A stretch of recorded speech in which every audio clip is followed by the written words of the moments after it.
cyber war, bringing down the electrical grid, even sabotaging weapon systems.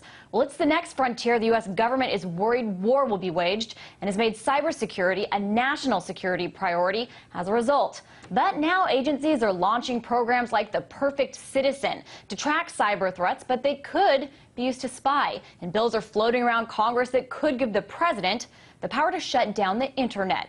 So is the real threat to people's privacy and civil liberties? Well, radio host Alex Jones joins me with more. I'm sure he'll have plenty to say on this subject.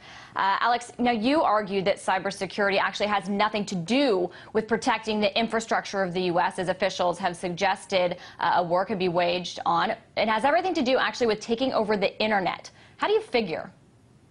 Well, first off, thanks for having me here. We were well aware of this cybersecurity plan a decade ago when they began building these giant NSA snooping hubs, and then Bush accelerated the program despite the fact that Congress hasn't passed it into law. It's already in place, and it's to phase us into Internet 2, where everything is surveilled. The FCC here in the U.S. has said that they're going to track everything that you do on your computer and block things from your access.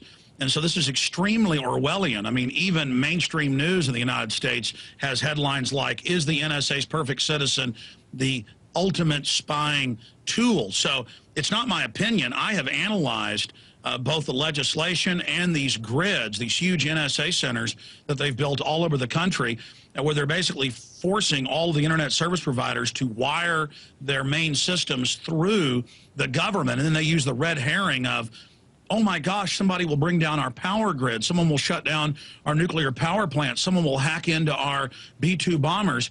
The power plants, the B-2 bombers, they are not hooked in to the internet. Those facilities have internet access, but their main grids are not hooked into the internet. There's been some talk about doing it, but they shouldn't be. But Alex, so really, this is Alex, there have been real attacks on electric grids in other countries. There are reports from intelligence officials that have been confirmed that in Brazil, back in 2005 in Rio de Janeiro, and then later in 2007, there were major attacks that led to blackouts that affected millions of people.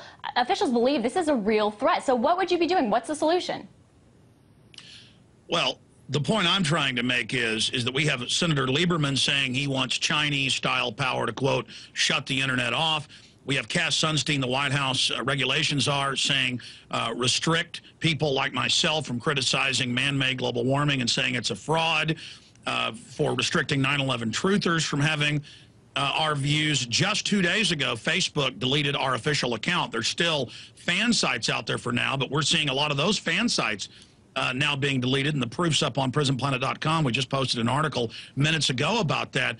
And we do see these calls by different federal agencies to tax alternative media and blogs to, quote, fund a government megaphone through old line broadcast television and print media. So this is really a cover. I'm not saying that there couldn't be some hacking threats and aren't some malicious groups out there, but I'm also concerned about our own government or corporations launching cyber attacks against themselves as a pretext to shut down the internet. The truth is, Obama's approval rating, as I predicted a year and a half ago, has fallen to an all-time low of 40%. But that has to do with the economy. I mean, numerous accounts from both sides say that. I mean, 7 out of 10 Americans don't think the economy is getting any better or staying the same. I mean, what do you think cybersecurity has to do with the approval ratings? Oh, shut down criticism. Sure. I'm saying they want to shut down the speech. I mean, Australia is trying to pass, quote, Chinese-style net censorship. In England, I have 2 guys that work for me in England, the Watsons, and on, quote, free government broadband, but taxpayers pay for it, but they call it free. You can't get on my websites. We're being censored already everywhere, and even congressmen are saying that the cybersecurity plan is a cover to surveil the internet and to curtail it. The FCC is announcing they want to censor the web. This is the grid to do it. And so, sure, they can claim it's to protect the internet, you know, quote, shut down the internet to protect it.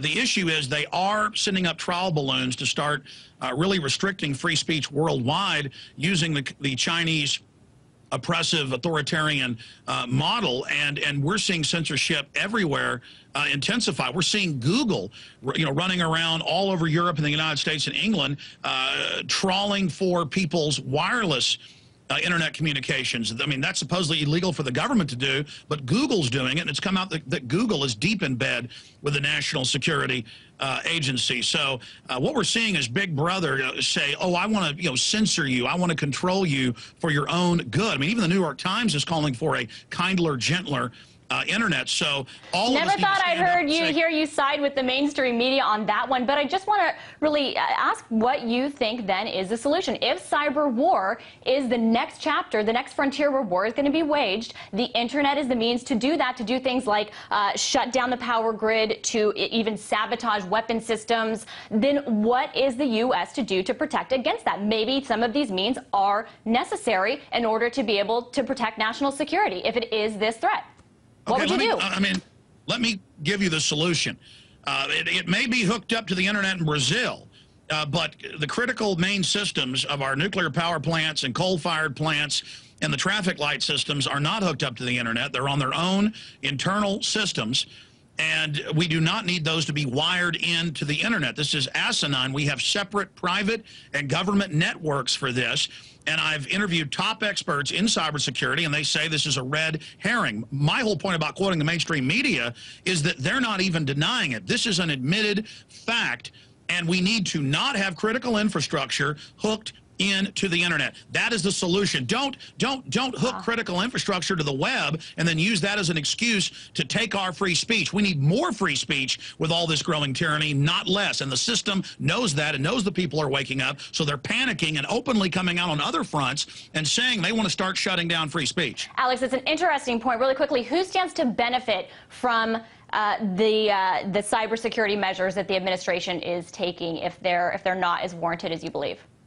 Well, that is a wonderful point. If you search the term Internet 2, going back a decade, that's a consortium of top universities, the Fortune 100, and governments in Europe, in England, the U.S., Australia, and a few other nations, kind of the echelon group of countries, as I have dubbed them, the Anglo-American establishment. They are going to basically hand the web over to a few global corporations through this type of neo-fascism to where they are going to regulate and control the internet for the government. And so this is the select corporations being given basically control over the future infrastructure and blueprints of the future web, and it gives them an unfair trade advantage over not just individuals and other companies, but other governments. This is an attempt to weaponize the internet by the establishment and use it as a tool of control and surveillance worldwide. All right, that was Alex Jones, radio host, with his thoughts on cybersecurity and the threat of cyber warfare, what's really behind the administration's efforts.